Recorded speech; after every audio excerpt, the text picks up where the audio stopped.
The broadcast is now starting. All attendees are in listen-only mode. Good afternoon and welcome to another edition of Page One Power webinar series. Today we are talking about bridging the virtual gap with special guest Sam Eitzen from the SnapBar. Today's panel will be yours truly, Colin Eggleston, your friendly neighborhood marketing events coordinator. And we are joined today by Sam Eitzen, co-founder of the SnapBar. Sam, thanks so much for joining us today. Yeah, thanks for having me, Colin. Absolutely, absolutely. So we're going to be talking a lot about kind of perfecting and kind of finding strategies for kind of bridging the virtual gap for your business in 2018 and beyond. And as we go through this webinar, I just want to encourage the audience to please submit your questions to us throughout the presentation using the questions tab. We would be happy to get to all of your questions here today as time allows. And so please encourage you to do that as well. So our topic today is such a great one, so fascinated. I'm so fascinated by this. And I just want to talk a little bit about kind of how this webinar kind of came about and kind of what is, kind of what is the SnapBar and kind of what is going on. So Sam, I was at MozCon. We were both at MozCon earlier this year, and there was what looked to me like this futuristic, like a futuristic robot, really cool thing. And it was an AI, looked like an AI type controlled photo, selfie booth from the future. And it was so cool, and it was such a big hit at MozCon. And I just had to know more about it. And so Sam, if you could just tell us a little bit about the SnapBar and kind of what do you guys do over there? Yeah, absolutely. So we call ourselves a photo experience company, and that's defined loosely as any combination of photography, fun, and marketing. So the easiest way to explain it is that we would never take pictures at your event, like event photos or professional photos of whatever, food, the building, the people, but we would do all kinds of photo experiences as related to, honestly, fun is the biggest definition, but then just weird, crazy stuff. It's as simple as a photo booth, which probably everyone that's listening has experienced, and as complicated as building underwater housing for a photo booth, or experimenting with like AI-powered photo robots that are not only taking photos of people but then analyzing some of the data for the demographics. And so basically any way that you can combine fun, photography, and marketing is where we step in. A lot of our business is live event. So everything from, honestly, like everything as simple and small as a wedding or a party or a bar or bat mitzvah to nationwide tours or permanent retail installations or custom production of some type of photo experience apparatus or photo booth, or an overhead system that takes photos of you while you're lying in the snow. I mean, honestly, anything in that realm. It's kind of a weird one to talk about. Now, it really fascinated me about your display at MozCon and kind of about what was going on there with that photo experience.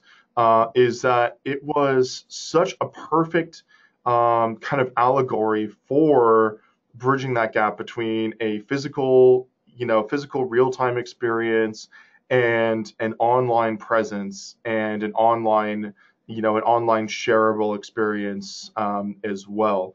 And I think that really spoke to me, because at MozCon, it is a big kind of digital marketing SEO focused conference. And for a lot of those things, a lot of what the presentations were talking about really didn't have a lot to do with anything in the real space necessarily. Right. Right. And so I just love that there are products out there, there's people out there, there's people like you that are combining the two in a really great way. And I think this is perfect because the photo booth alone is such a great concept. It's been around for so long, and we're not reinventing the wheel here necessarily. We're just perfecting it for this day and age. Absolutely. So I think that conversation is so fascinating. So let's kind of dive into it. So the problem that a lot of, and this is, I've seen this with a lot of our clients here at Page One Power, a lot of people that we kind of interact with, is engaging effectively with the real world while you have an online presence as well. So if you're an online business and you just supply parts or goods or things like that, it's hard to have a real world experience. And vice versa, if you're a coffee shop and you make great coffee, but you don't know much about the online side of things, That's so this true. can really help you as well. This can help kind of bridge that gap and like give people an online product, an online experience, or something kind of tangible. What I Yeah. kind of think of is like these online tangibles that you can kind of share around and kind of have. And so I think that's such a great kind of crossroads there. So Yeah. tell me about this problem and kind of what are your thoughts kind of approaching this? Yeah. So a couple things first before I jump into it. I would love, even if some of the listeners don't have an actual question, to hear at some point in time whether they've had or engaged with some type of photo experience. If it's obviously like if it's as simple as a photo booth, I don't know, maybe everyone's done that. Whether it's something that sits at a mall that's collecting dust or something at a live event that the listeners have been to, I would love to hear some examples because I think it kind of puts some real perspective. So for example, right, MozCon, massive conference. Moz is a client of ours. We do a lot of their events. We're based in Seattle, so it's very convenient that we, can do all of their events locally. And they invited us to do MozCon. And for as much as the entire group of people that go to that conference live and breathe and work online, they love taking photos. Mozbot, the MozCon's Moz's little mascot is like literally gets a line of people to take a photo with it. There's something weird and interesting for as much as we are spending more and more of our lives and our work and do more and more of our work online, that's just never going to die about engaging with other people, doing fun things, capturing them, whether people were using our photo booth or whether they were taking photos of people standing with Mozbot with their phones or Snapchatting it. There's all kinds of stuff, right? And MozCon also had some live break dancers during one of the breaks, just as something that people could film and watch and post. And so let's just take a real example. How does MozCon effectively engage with people in the real world, even though pretty much, I mean, what's everyone's interaction with Moz? Because we're a client, we're a customer of Moz. Like, it's all online, right? You're just tracking all kinds of data. You're trying to improve your SEO, and it's helped our business. But I would never have met anyone from Moz. I wouldn't have ever understood their culture unless we started going to their events. And that's one of the reasons they're able to throw a pretty big conference for an extremely specific, that honestly a lot of people would think is a complicated industry, in SEO. And so the way, I mean, and here's another thing too, as you try to engage with people in the real world, there are a ton of ways to do it. We approach it from the photo experience side, and that's what we specialize in. But we've been seeing a trend in the event industry for companies that engage with people in the real world. And they're trying to change up how maybe cocktails, wine, or beer are served, and other people that are changing up how music is delivered instead of like an old school DJ platform, and on and on. Everyone is trying new things at live events, and we go to a ton of tech conferences and are seeing more and more of this stuff happening. And I think it's really interesting to look at what the tech conferences are doing, because the attendees, most of the people that are going there, happen to be living and working more online than in the real world, than in retail, than in the event industry, which is kind of narrow. If you get stuck in the event industry, you're going to end up doing the same thing again and again and again. We love being in Seattle because we get so many massive tech clients that are trying to change things up. So it gives us, we've had, I guess, a unique perspective on this problem.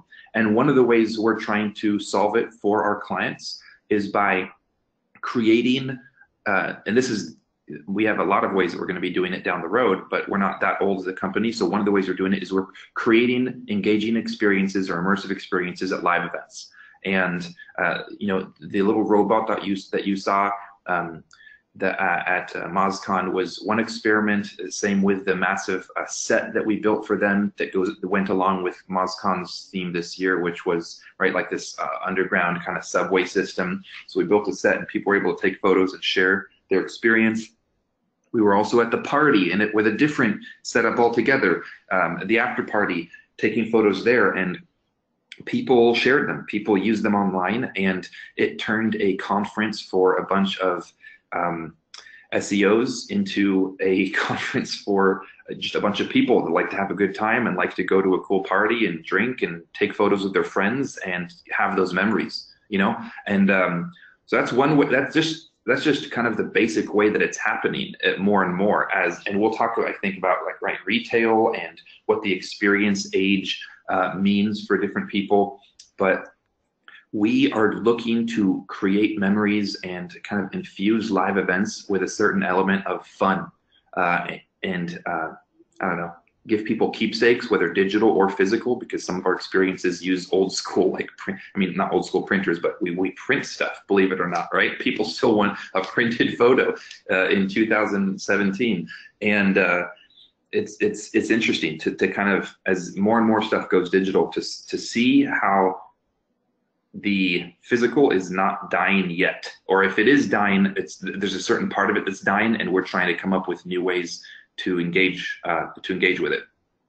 Yeah, I that's so well said, and I think that and that kind of transitions really well into kind of the point about the experience age.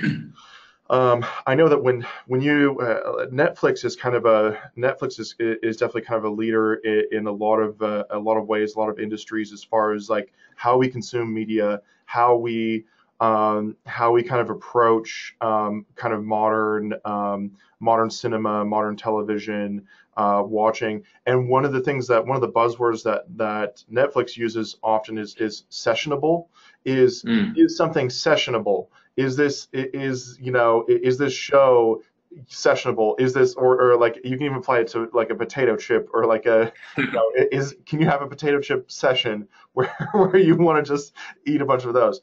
And so I think that sessionable experience can be so easily translated into the real world, because real world businesses, brick and mortar businesses, they're not going anywhere, right? But there is sort of a renaissance, and there is a highly competitive nature that's kind of happening, that's kind of sweeping the nation right now, as more and more brick and mortar businesses have to compete for people that would just as easily shop online for the same thing.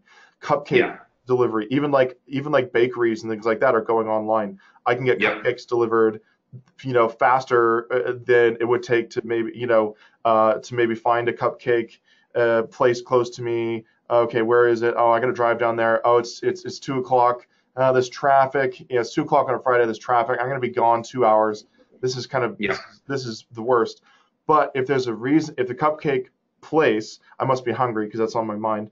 If the cupcake place could offer me as a consumer, if I go in the store and there is a sessionable experience, I get this cool extra. It doesn't necessarily have to be a photo experience per se, but I think a photo experience is such a perfect one, because it connects with social media dominance so well. I think any sort of different experience that can kind of get me out of my house into the store is so important in this day and age. And then I can share with my friends and get some great photos, great memories on Facebook, rather than just going back to Amazon, another great Seattle company, obviously, but back to Amazon and ordering the cupcakes and having them sent to me in 2 business days, and zero effort. Right. Exactly. Yeah, it's true. No, I mean, goodness, I'll share some anecdotes from some of the stuff we've seen at live events, just to kind of show how far this goes, right?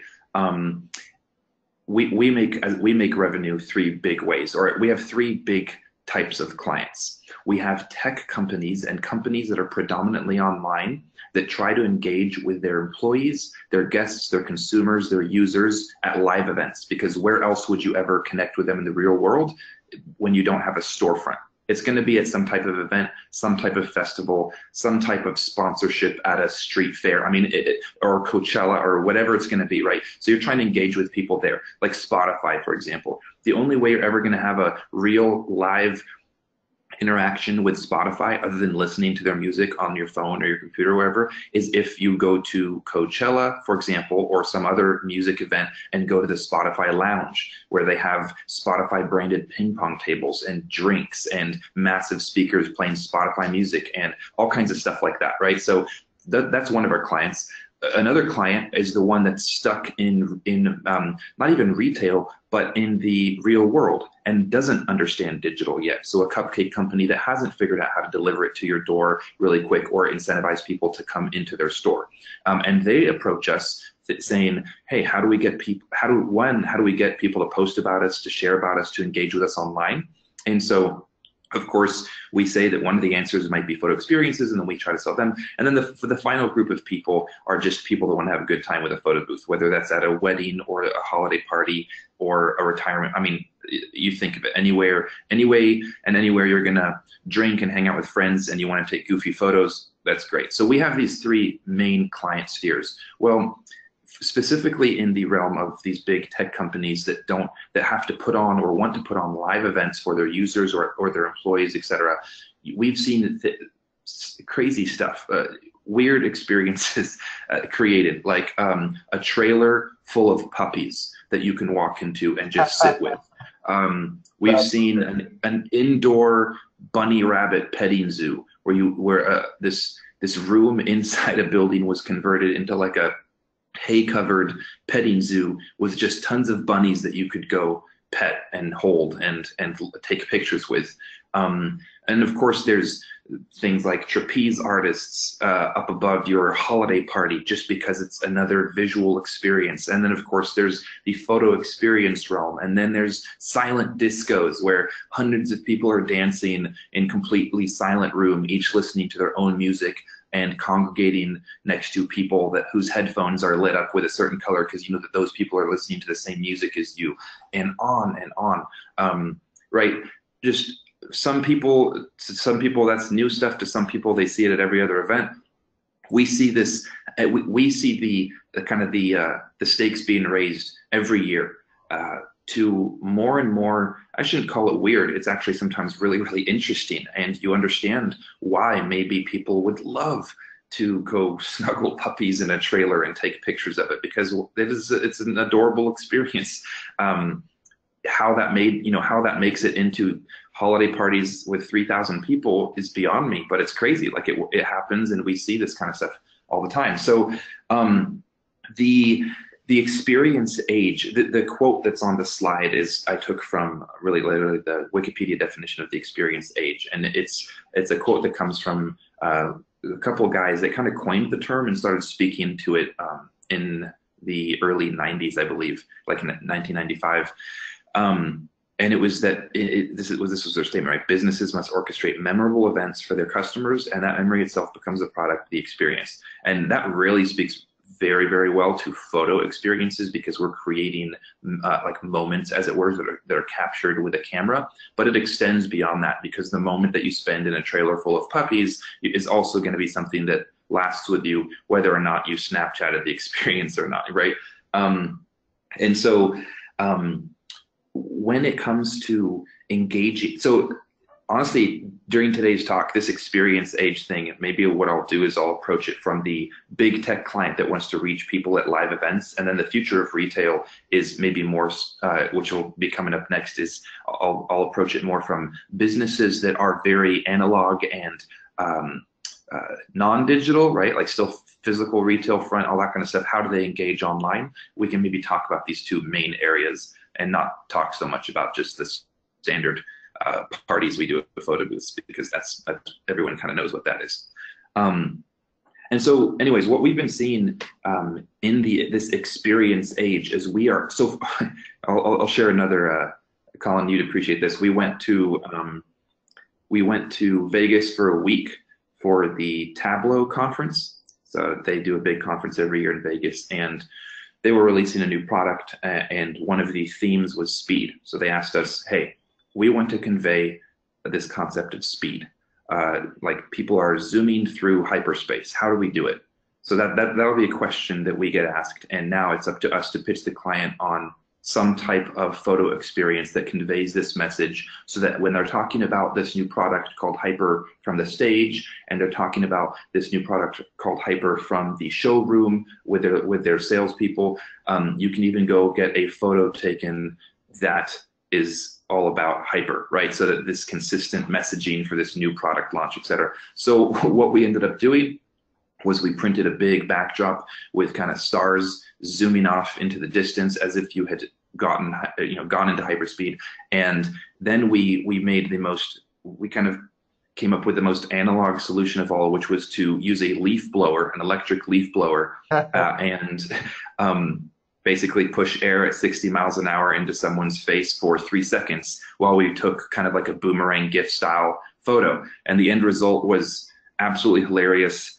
People's faces got completely distorted. Your cheeks, fill with air, and your eyelids are fluttering, just hilarious stuff. And we did that for a week. And we probably had more people standing around the booth area, this activation, looking at what we were doing than even participating, because it was just so different and weird, right? And that is one of the ways now, and every single person that did go through got to send themselves the photo right away via text or email, and hundreds of them were shared, because, hey, when's the last time you got blown in the face with a leaf blower at 60 miles an hour and got a hilarious, boomerang GIF of the experience? Not often. It was a really unique thing. I've never seen people laugh so hard at themselves, and everyone that did it looked hideous. It wasn't even that wasn't even the point. The point wasn't to look good, it was just to do something new. And so that is what we're getting asked to do more and more.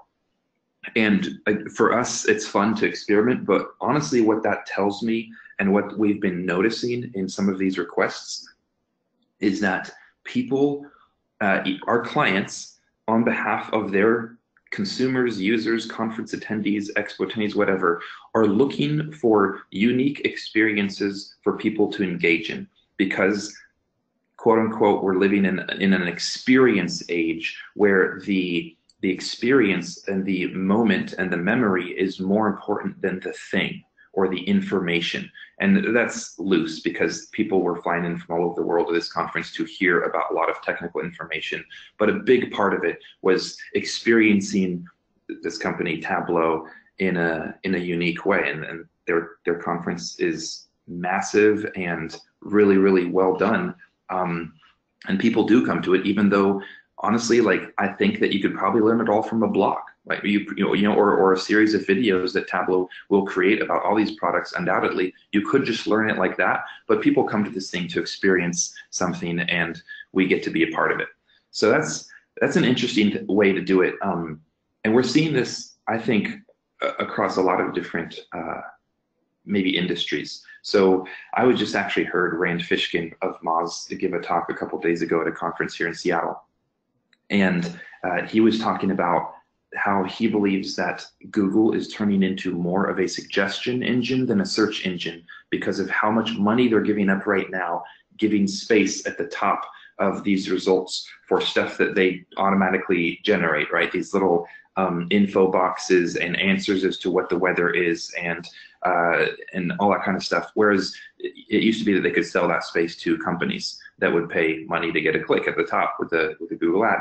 And Rand's this, he's at the forefront of a lot of SEO research and understanding, said that he thinks it's because Google is trying to get people addicted to their suggestions, rather than because people are already, in one sense, addicted to search, and they're already doing that. But rather than just getting them to go to Google to find an answer, they want to create a way for Google to be the answer, so that you don't even have to click through anything. Google already knows what you want to hear. And so even that, as something as simple as a search term on Google, becoming more of like a suggestion engine. So that the other day when I typed in cool new movies, I didn't go to any blog that wrote some, the top 10 movies to watch this year. It was Google's Have you seen this? You know, just literally I don't know where they're pulling from exactly, but it's just going to be a bunch of different movie titles, all of them being new, and right underneath they're pulling in some type of IMDb data, like the rating or something like that. And I was able to look through 10 or 20 movies without ever clicking through any website, just because Google kind of figured out that this is what I want to see. And it made the experience for me searching way easier than having to click through to some website that I've never heard of and trusting some random person writing about the top 10 movies to see this year.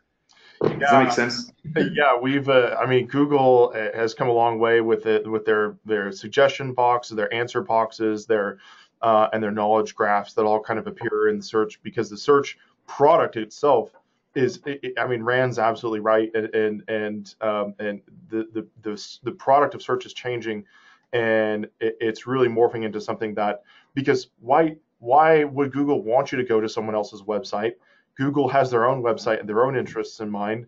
And so why would they want you to go to someone else's website to see their ads, to see someone else's ads, see someone else's exactly ad, when Google says, hey, we're just fine keeping you here. Let's keep you on Google and give you everything you need here. Don't bother with those other silly websites out there.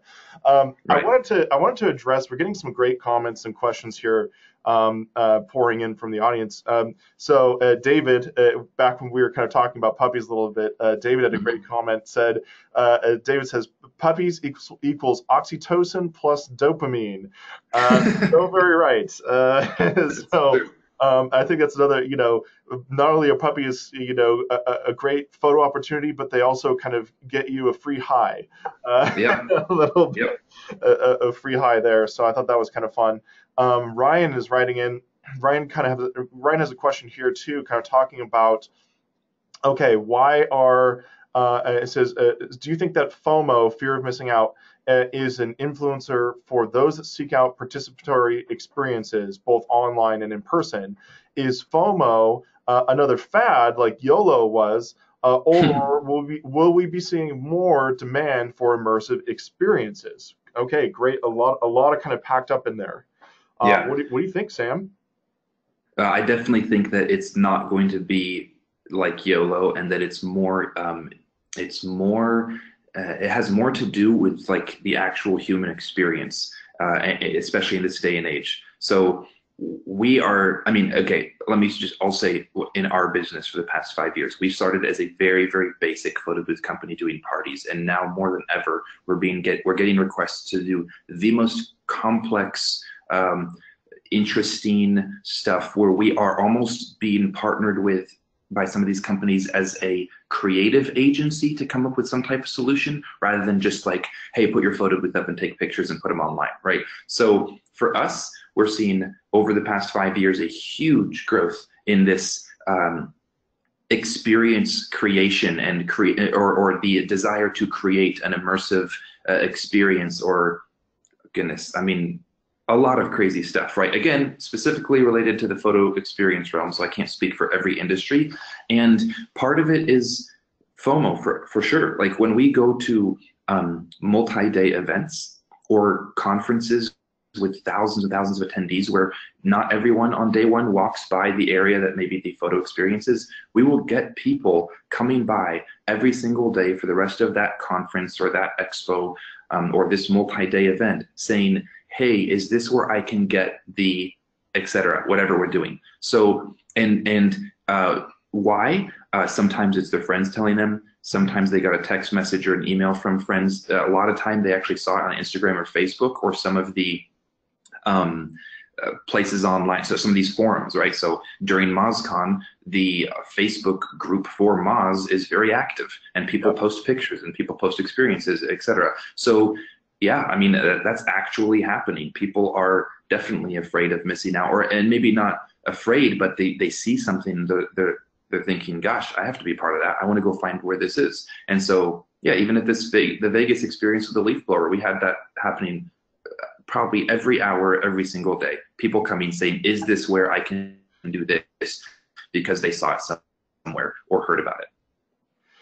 I think that, I think that's really kind of proof. And Kim, we're talking about, kind of a lot of brick and mortar, real life in-person experiences. But I think that this dovetails really well with online marketing and with online, Yes. being visual, having your business, and people that enjoy your business and your events, very, part of the, being visible online as part of Hmm. an online marketing strategy. Because if I, as a professional marketer, I'm always looking for different ways to engage my audience and different things that I can do to kind of get that extra edge. And I think this is really important and kind of an interesting part of that. I want to move on a little bit to talking about the future of retail. And I think we have a Yeah. question here, another question from the audience here, um, from Ryan's talking about the overhead. Ryan says that the overhead of brick and mortar is greater than that of an online supplier.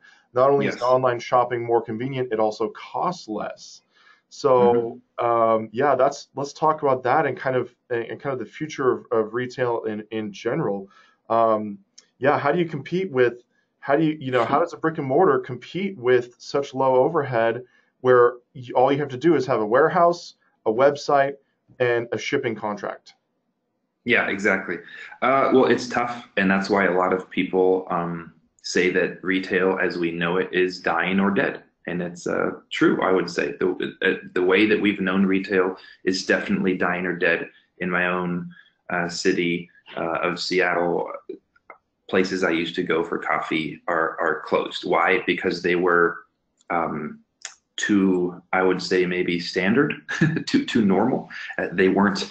They hadn't created in-store experiences, whatever that looks like. And I'm not talking about photo experiences. I'm just talking about visual experiences, the way the store was designed, laid out, what kind of Wi-Fi speeds they had, right, for a coffee shop. Those all play into really important pieces in whether I'm going to go there and spend a day working, et cetera. So the question is a good one. Like, I don't think that retail necessarily can compete traditional brick and mortar retail can compete with online retail in the sense of being just as profitable or just as easy to do. But I do think that I also agree with you, Colin. You said that brick and mortar is not going to disappear completely. So the question is, how do you update and modernize brick and mortar? Two, how do brick and mortar companies, businesses create online experiences, whether that be an e-commerce storefront or maybe just like a great social media following to give, well, to do multiple things, not only to engage with their customers that are online, but to attract new ones. And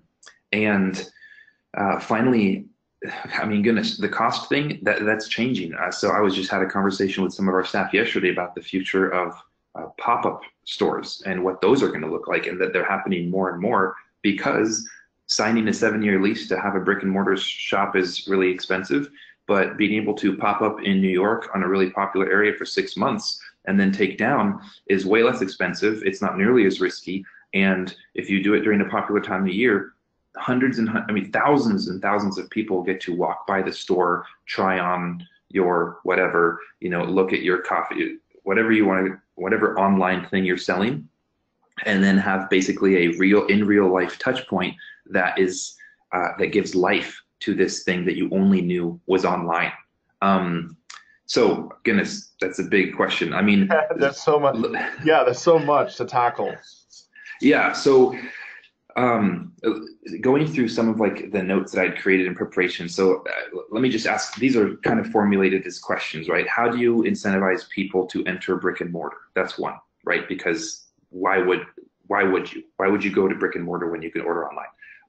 How do you keep online experience and the in real life experience consistent so that a coffee shop that has like some great online social media following because they're engaging with their fans, giving away free things, they're somehow engaging with the community around them on social media. How do you keep it consistent to the experience they have in the store? Whereas, so they hire some great social media marketer that's doing amazing things from online, and you walk in and it's boring and the music's and it just feels old or out of touch. I think that's going to be really important for brick and mortar retail going forward. How do you optimize digital touch points for seamless interaction? So that is actually where we fit in, or where you might have iPads, that where you can order your coffee instead of actually having a barista ring you up. which I've seen before. How do you make sure that that feels consistent? And does it work well? And I don't know if people drink Starbucks. We drink a lot of Starbucks out here in Seattle, but when they launched mobile order, it was absolutely horrible experience. I don't know if they pioneered it over here, so I started using it right away, and it's gotten way better. And now people kind of know how to use it. But when they first launched it, you would stand in line for just as long as you would to get a regular cup of coffee. So kind of like the question was like, why would you do this? And then they moved where you could go pick it up to kind of, you skip the line. But then so many times I went in and there was no coffee for me because I had ordered at the wrong Starbucks, which was my fault. But it was hard to differentiate Starbucks when you're choosing through the 100 stores that are within a 50-mile radius of you, et cetera, et cetera. So I think, and Starbucks is going to be able to do that a lot easier than most people because they're a big company. But how do you optimize those digital touch points? How do you find people online if you're a regular brick and mortar business? And when they're there, are you compelling, or are you competing well enough? Are you compelling reason for them to spend time in your shop, in your store? So how you do that? Well, there's a lot of different ways. I've seen some really interesting stuff. So that I don't have to talk about photo experiences just yet, let's talk about pop-up shops. And I'd love to, again, hear if there's any questions or comments about whether people have experienced this. I was in New York a couple weeks ago. I don't know if you've heard of Allbirds, the sneaker company or the shoe company. They're made out of merino wool. I'd heard about them on multiple different outlets. They pop up as advertised in my Facebook feed.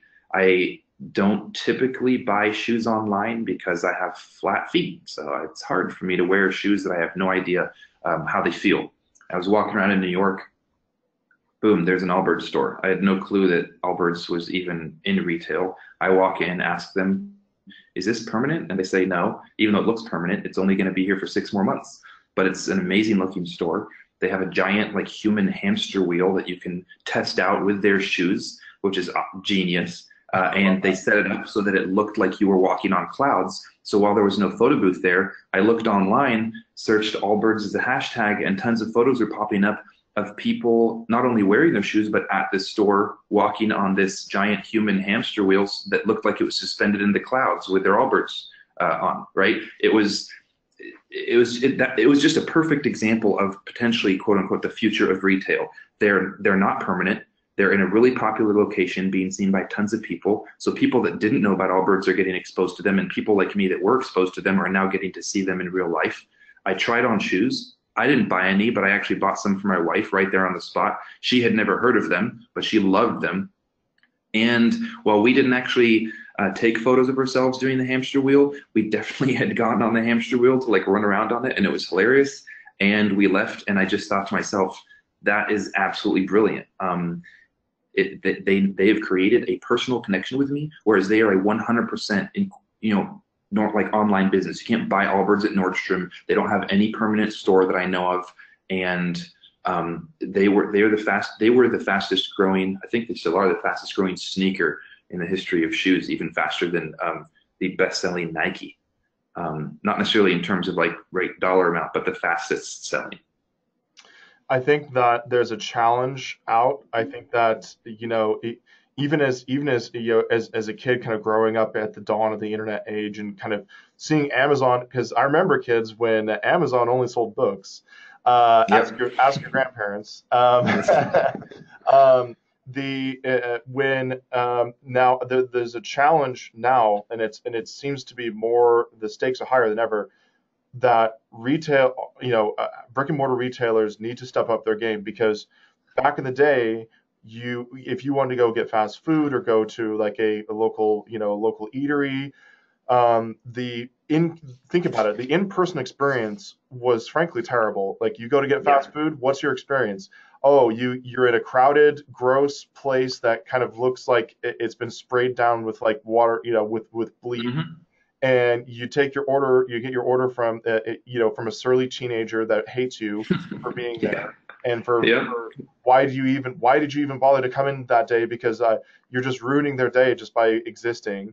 And so, but people still made, and we, like, you look on that and it's like insane, because that was the business model. Hire a teenager and they'll do it for $5 an hour because so I can save on my overhead, because people are going to come to me anyway.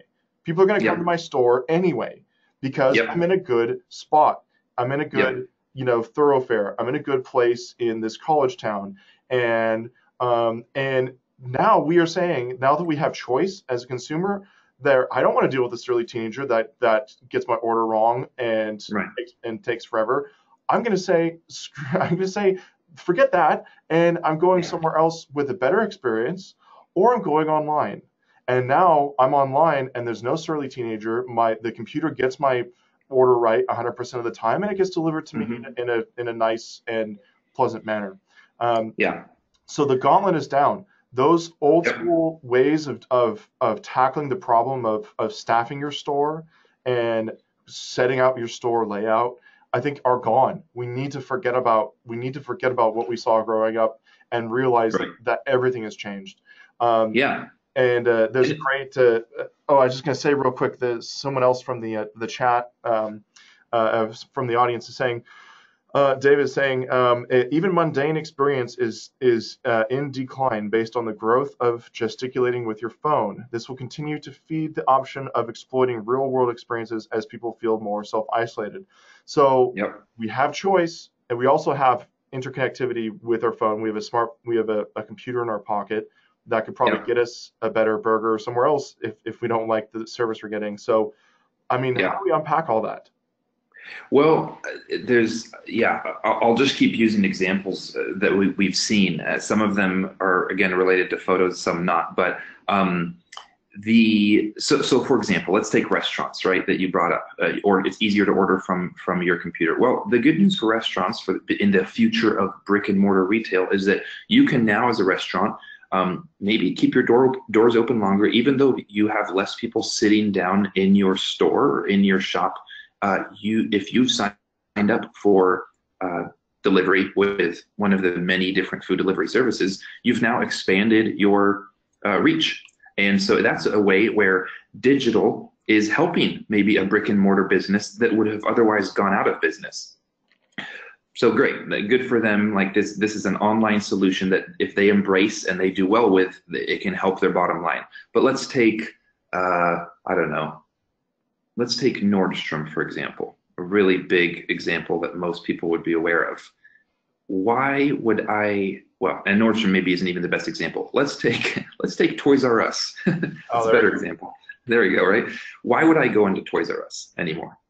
And Gary Vaynerchuk actually went on like this huge rant. I follow him on Facebook, and so this isn't anything original to me. Anyone could have kind of come up with this perspective, but he did it in a really good job, right? Why would I go into Toys R Us when pretty much every single thing that I could get at Toys R Us I could get on Amazon? Apparently, and I did not shop at Toys R Us, so I did not know this, but apparently they rarely did in-store events. Apparently, they rarely incentivized kids and families to come in other than with sales, which, hey, saving money is a great thing, but that's about it. Right. That's they never. That's so. Yeah. Right. Apparently, they rarely created experiences in partnership with other brands. Like, okay, they sell Lego. Well, when's the last time that you had like a Lego building, like,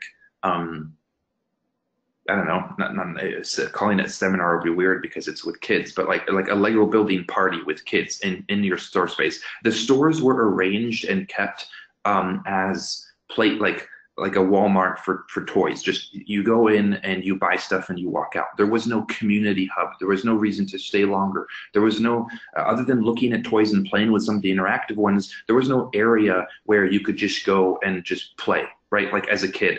And taking your kids, and they went bankrupt, and it's one of many places that has gone down that road because they hadn't figured out, even though they did have an online presence, they hadn't figured out how to incentivize people to actually come into their stores. And by the time it just was too late, and they were $5 billion in debt, so they just gave up, and they didn't have any other choice. So, right, there's a I think digital can really, really help you or really, really hurt you depending on how you treat it and how you experiment with it. So speaking to photo experiences, one of the reasons we get hired by retail is because like I can't remember who brought it up, but this whole FOMO. They want people to take photos in their stores or at events that are held in their stores so that their friends see that so-and-so is at Nordstrom at this fashion event and either come right away if it's a long enough one, or next time they see that email from Nordstrom talking about the next fashion event, they think, oh, wow, like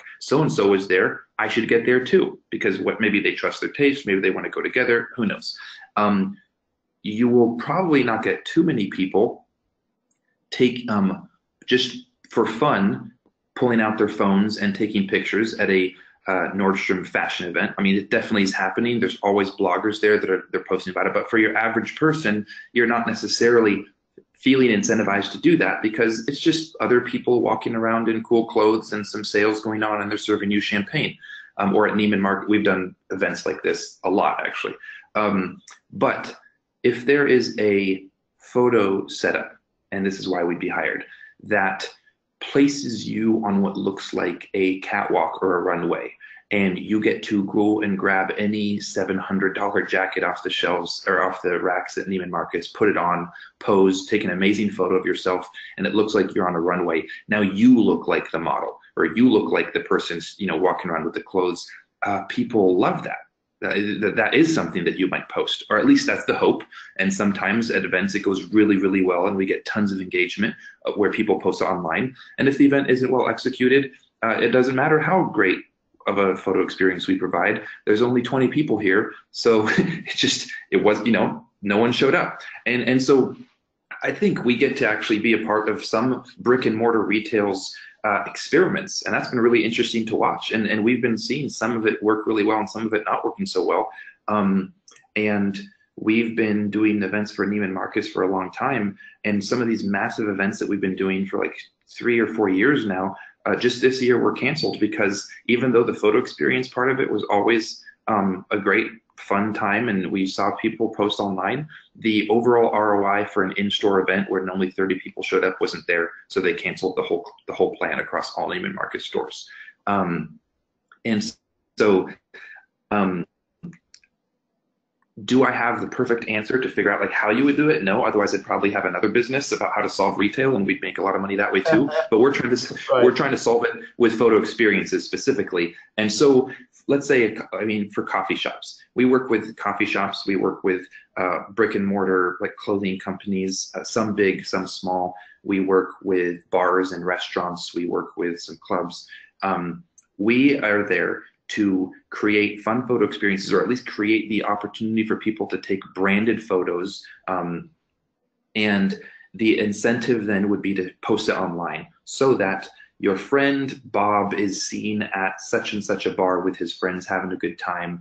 And they would hope that when he shares that on Instagram or Facebook or Twitter, or posts a picture of it to, or whatever, like Snapchat, whatever platform you happen to be on and use, that his friends now think, wow, Bob hangs out at this bar, maybe I should go, right? Or maybe next time Bob goes, I'm going to post on his picture on Facebook that he needs to invite me next time, or whatever. And that would be the hope, that by people creating content in a retail location and then sharing it, you would attract your friends, your network online, or the people that follow you to that product or to that place or to that experience. It's why influencers on social media are such a big thing now.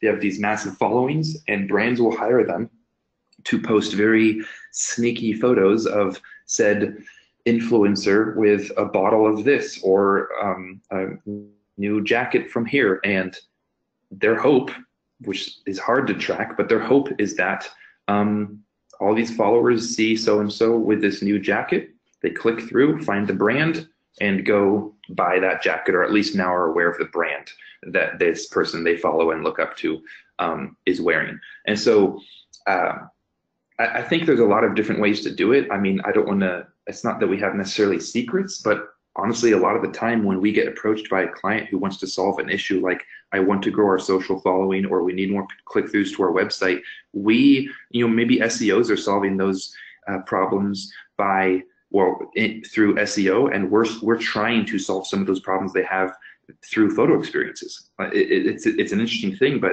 we will create a plan for them that that helps them see the ROI in getting one of our products into their stores for a certain amount of time, and that the content that's generated in store using branding and using interesting incentivized options like post your photo with this hashtag, and we'll randomly choose someone to give a week's worth of coffee to. Like, those things work. They're kind of old school, but they work better than an actual paper punch card. Right? And things like that. So, and that's a really easy example, like at a coffee shop, and those budgets, those jobs are not even really big budget jobs a lot of the time. They're pretty small. But even a coffee shop is trying to stay competitive and trying to engage on retail. And the local one that we work with is actually now premiering an e-commerce site to sell their coffee. And so when they do a launch and when they really push for this new brand, because they're testing out now, we'll probably be involved in the launch event and with a photo experience, so that people can maybe place themselves in a bag of coffee or something like that. Just weird and different. All to showcase this small company's new coffee beans that you can now buy online really easily and then come pick up in the store. How great is that? That's a great example of a brick and mortar business trying to bridge the gap and touch the people that follow them online as well. Well, that's actually, I have a couple, you brought to mind a couple great points here. So one of them was, I just read this article about businesses that are quote unquote Amazon proof. And there's actually quite a few businesses that have been seen, retailers that have been Amazon proof.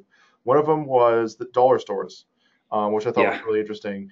And at dollar stores, auto parts, and then I think another one was like breweries, eateries, things like Amazon can't necessarily yet deliver you like a hot food per se. But one of the things that they said that why auto parts stores and even for that matter dollar stores were Amazon proof is because the immediacy of the item. Amazon's fast at delivery, but it's still 24 hours, 72 hours with Amazon Prime. If you're in Seattle or one of the participating cities, then great, then you might be able to get some same day stuff. You might be able to get some drone stuff, but still several hours. Whereas there's a dollar store within 4 minutes of my house, right?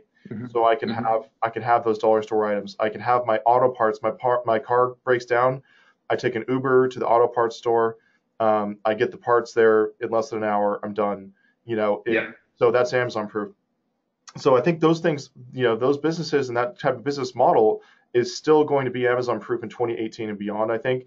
And I think the other point that you brought up too, and I think to kind of conclude this session too, or this section is retailers have to be creative. The one winning strategy that I saw through all of those is that retailers have to be creative. You can't just rely on old models or just expect people that you're on a busy thoroughfare, so people are definitely going to come to my store.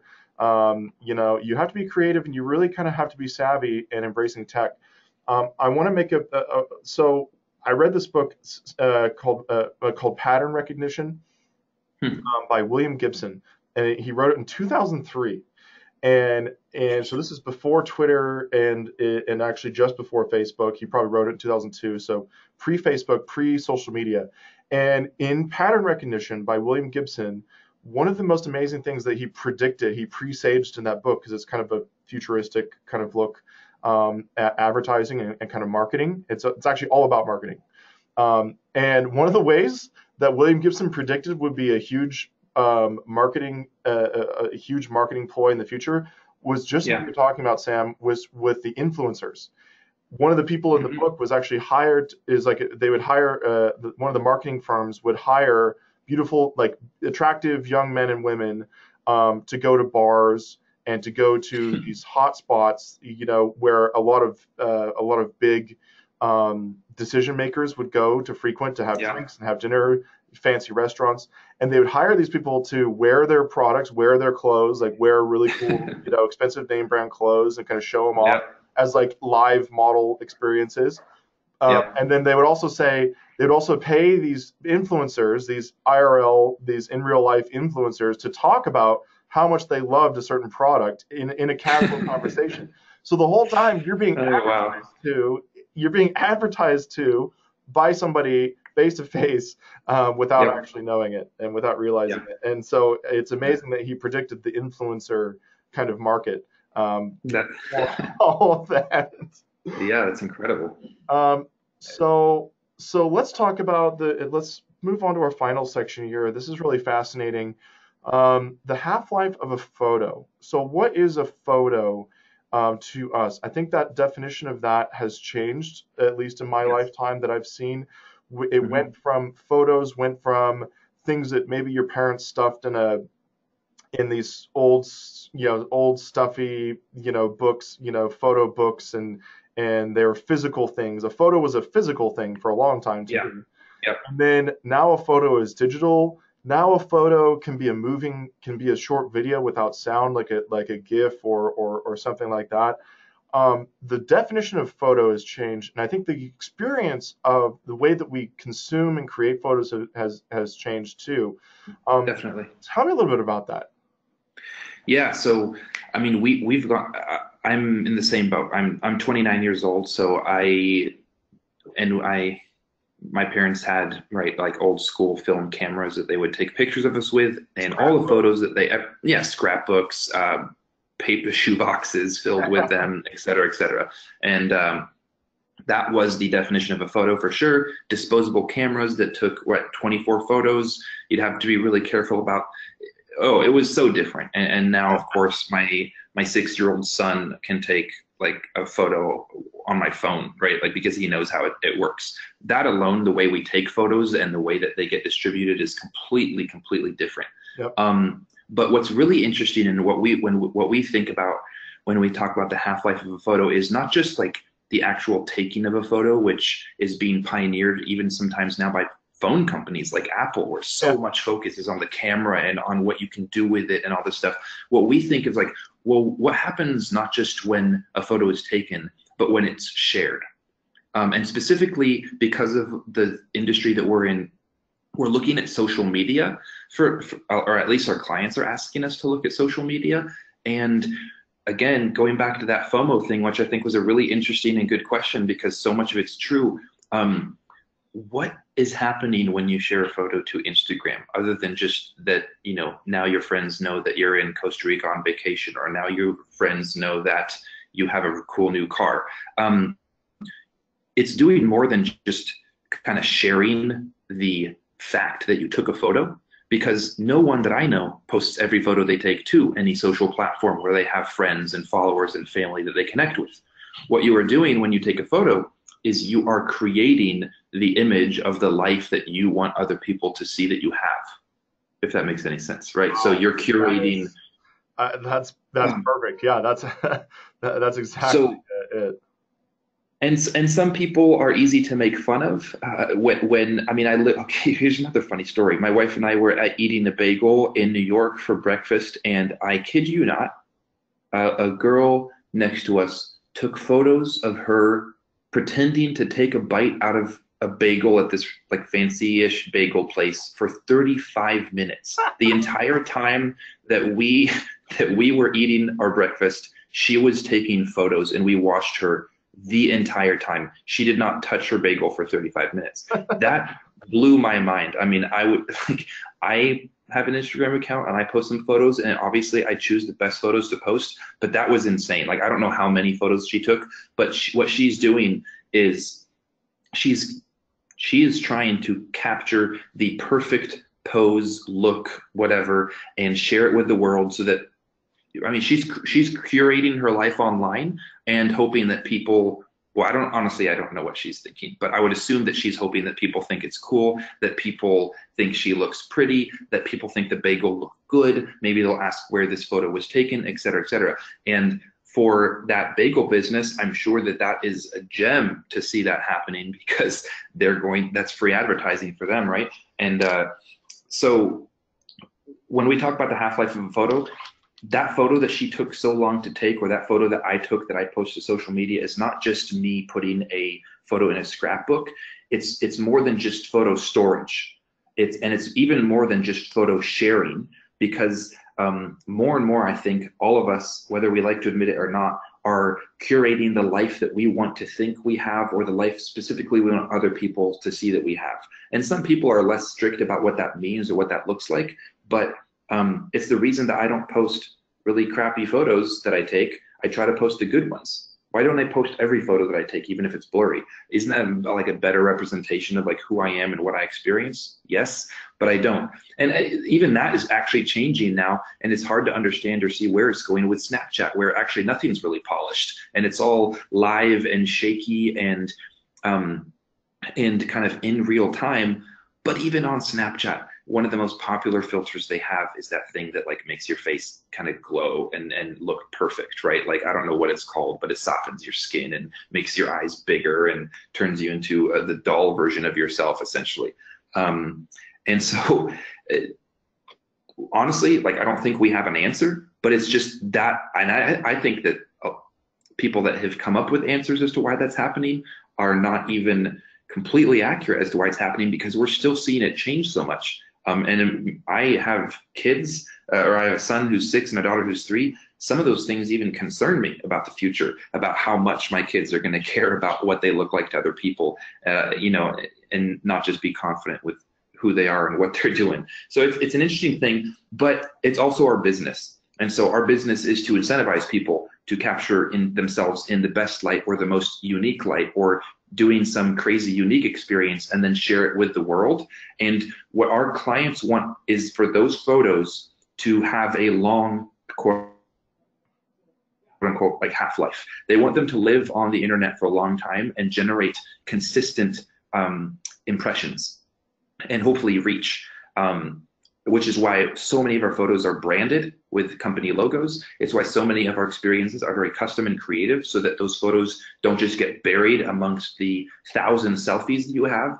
But now that your face is completely distorted and it's the ugliest picture you've ever taken of yourself with this leaf blower, that's probably going to get more views and clicks and interest than yet another picture of your face, right? Like at home kind of a thing, right? So I think we're only going to see the ante being bumped up for higher and higher as to the types of crazy experiences and new photo experiences that you can take. Again, that's in our industry. And it's, I mean, it's hard to even imagine where it's going to go with VR and AR. And there's going to be some stuff coming out at the end of this month that I can't necessarily talk about because we're under NDA, but that's going to just shake the photo world, like in terms of what you can capture, what you can track, and what you can pull, the types of data that you can pull out of a photo in the future. So I know that I probably didn't answer quite the question really well for a lot of the listeners, but it's a hard one to answer. Even we're still trying to figure that out, and that's what we do as a business. I mean, this is our business. You know, we have our entire company is looking at how we create unique photo experiences and incentivize people to share online. And I don't even think we have the perfect answer every time. So we're spending a lot of our time tracking this stuff and figuring out how it can be done even more, how the photos can last even longer online, and what it can do for a business once it's posted. Because once it's posted, it's on the internet for all of those people's friends to see, but also their future friends. And as that data is shared with the world, sometimes other third-party companies can actually see not your posts. Like Facebook knows the types of photos that you post about, so does Instagram. So what are they going to do with that information to further market to you, or to figure out the types of experiences that you like, not just the type of clothing you like, but what events are you more likely to go to, and on and on and on. Well, I hate to say it, but we're running up against the end of the hour here, and wanted to just kind of round things out here real quick. And with a quick question, we have 2 quick questions here from the chat here. Do videos have the same value as pictures at these participatory experiences? Are there plans for video type booths? What about videos? That's an easy answer. It's a great question, and the answer is definitely yes. And the photo experience industry has moved from first photos to then GIFs. GIFs were a big thing. And now more and more, it's short form video, like 3 to 5 seconds. Colin, even the last time we talked on the phone in prep for this, I told you about that Amex experience in New York for like the open that like totally tricked me, where I thought there was an advertisement for American Express, but it was actually a video-based photo experience that placed the customer in what looked like an ad, and multiple of these experiences were being shared by people. So think about that. I mean, it was so well done in a video format with that person in the experience that I thought it was like a professionally done advertisement. And no, this is just content that's being shared by someone who doesn't even have any affiliation to Amex other than walking through their booth at some event called, some tennis event.